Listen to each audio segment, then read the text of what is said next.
নমস্কার বন্ধুরা, আরবেন্স ট্রাভেলাগের বেনারস অযোধ্যা ট্রিপের দ্বিতীয় পর্বে আপনাদের স্বাগত।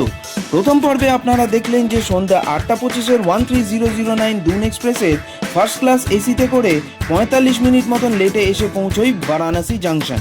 তারপর দুটি অটো নিয়ে এসে পৌঁছই গোধুলিয়া চকের বেশ খানিকটা আগে, কারণ রোপওয়ের কাজ চলছে, এবং সেখান থেকে 11 নম্বর বাস ধরে গোধুলিয়া চকে আমাদের হোটেলের গলির মুখে।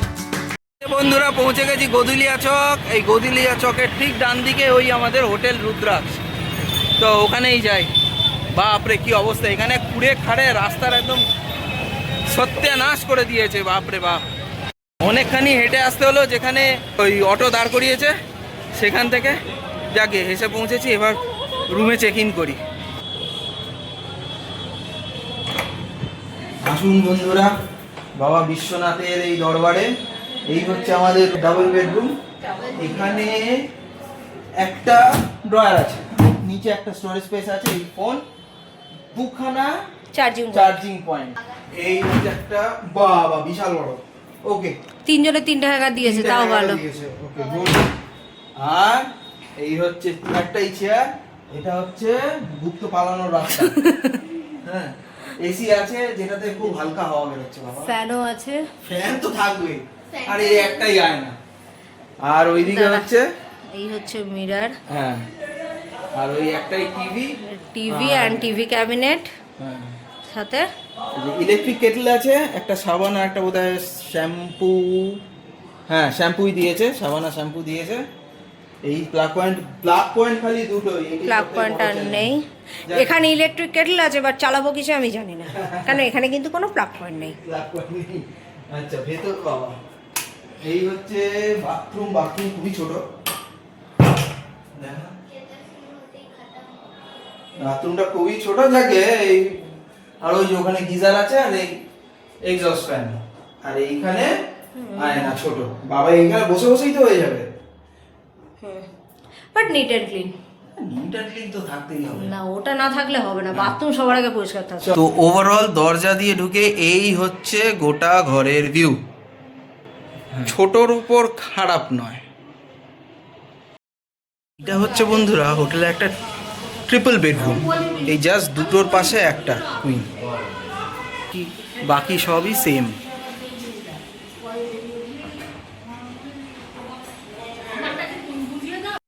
সামনে হচ্ছে বন্ধুরা এই গোধুলিয়া চক। এই গোধুলিয়া চকের ঠিক ডান দিকে এই হচ্ছে আমাদের হোটেল রুদ্রাক্ষ ভিলা। এই বাঁ দিক দিয়ে সিঁড়ি থেকে উঠে এই সামনে রিসেপশন, আর নিচে হচ্ছে এদের রেস্টুরেন্ট। তো এখানেই খেতে এসছি আপাতত লাঞ্চে। খুব কষ্টে জায়গা পাওয়া গেছে, পুরো একদম প্যাকড আপ ছিল। যাই দেখি খেতে।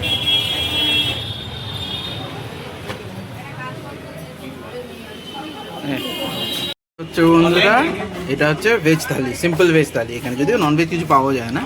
ইউনিভার্স কি আছে ওটা? এটা হচ্ছে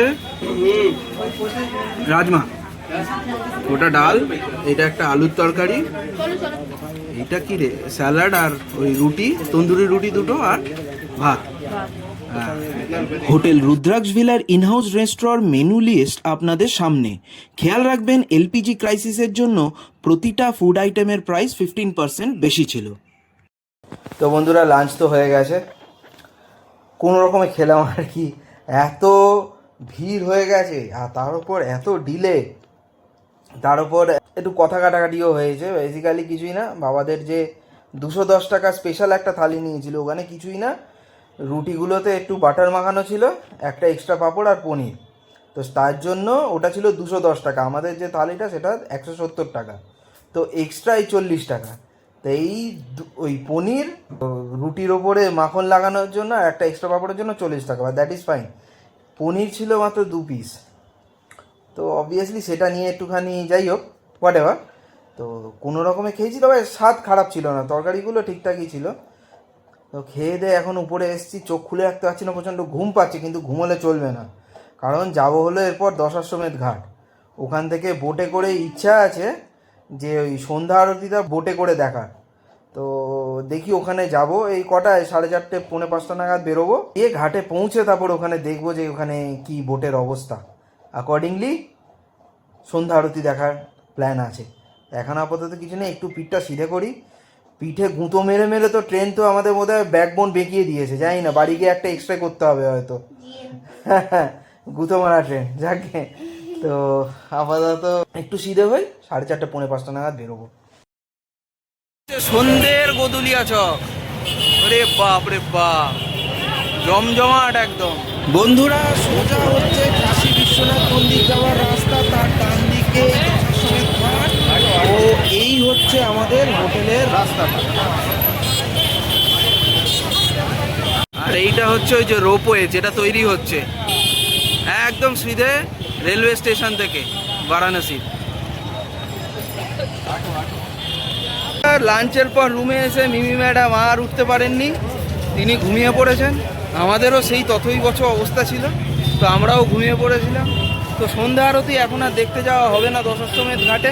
তো আমরা এখন কি করছি, প্রথমে যাব হলো কালকে ওই যে কাশী বিশ্বনাথ মন্দির দর্শনের জন্য শুভম দর্শনের যে মানে অফিসটা আছে, যেখান থেকে টোকেন কালেক্ট করতে হয় বা শাস্ত্রী অ্যালোকেট হয় যেখান থেকে, সেখানে আগে যাচ্ছি, সাপুরি মল। সেখানে গিয়ে আগে দেখি একবার কথা বলে নিই, তারপর ওখান থেকে অটো বা কিছু ধরে কালভৈরব মন্দিরে যাব। অবশেষে দুটো টোটো পেয়েছি আমরা, মানে দুটো চারজন করে দুটো টোটোতে করে কালভৈরব মন্দিরের দিকে যাচ্ছি। এখানে বলে রাখি, গরুলিয়া চক থেকে কিন্তু কোনো অটো টোটো কিচ্ছু কালভৈরব মন্দির অবধি যায় না। সেখানে শুধু বাইক আছে, বাইকে ম্যাক্সিমাম 2 জন ক্যারি করে, ওই বাইকে করে ভেতর দিয়ে নিয়ে যায়।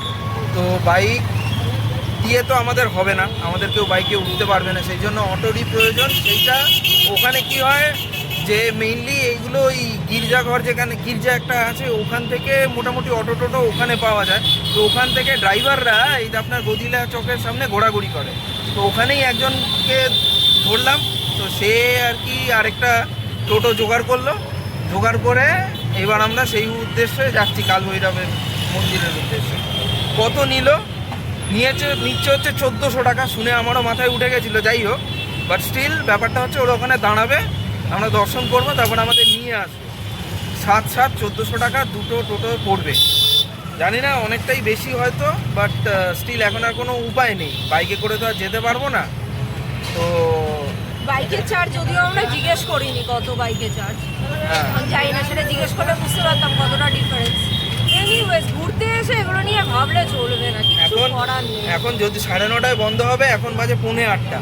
তো 7:45 জানি না, এবার ওখানে বলছে যে এখন খুব একটা বেশি লাইন হবে না কালভৈরব মন্দিরে, মোটামুটি আধা ঘন্টা 40 মিনিটের মধ্যে হয়ে যাবে। তো তাই যদি হয় ঠিক আছে, এখানে 10টা 11টা কোনো ব্যাপার না, এখানে সব 12টা অবধি। হ্যাঁ, এখানে ওইটা কোনো ব্যাপার না।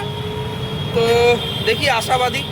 এখন চলছে বেনারসের রাস্তার উপর দিয়ে পুরো, মানে এটা দেখে কলকাতার এজরা স্ট্রিট মনে হচ্ছে, চারিদিকে শুধু লাইটের দোকান।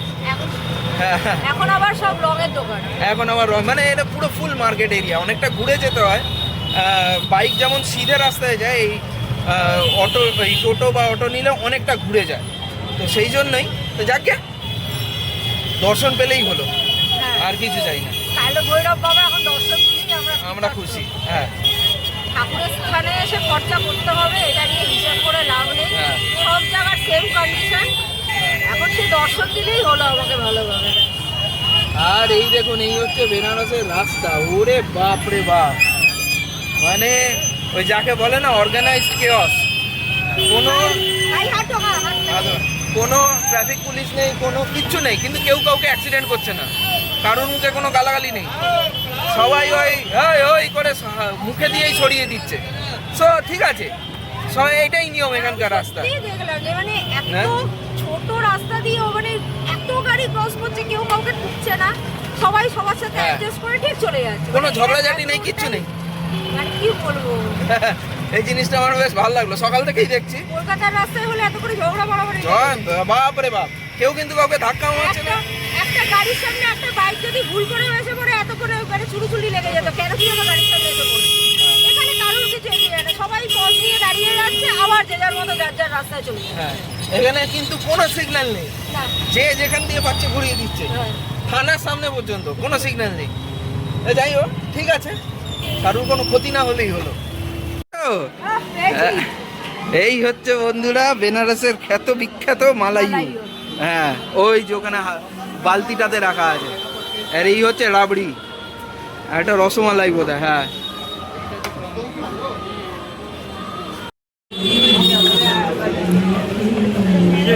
কি গো, এটা এটা কেমন খেতে গো? হ্যাঁ এই মিমি শেষ কেমন লাগলো? হ্যাঁ হাওয়া হয়ে যাচ্ছে না? আর এটা কি? এটা তো